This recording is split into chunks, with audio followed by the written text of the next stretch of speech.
So at the Southwick JDay, it's pretty wet out. Got an hour before my first moto. Having some doubts, but the moto track is not that deep yet. Looks like it's gonna rain 100% all the way through now. Got some puddling, but I don't know. I already committed, so I guess I'm gonna go out there and see how first moto goes. It sucks because I love this track, and the track is wet, so it's gonna have deep ruts soon after the 125 moto, but we'll see.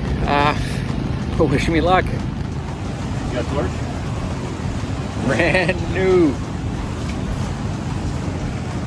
What? You're nuts. It's gonna be fine. That's BJ to say that's what you buy it for. Yeah, dirt bike, not a clean bike.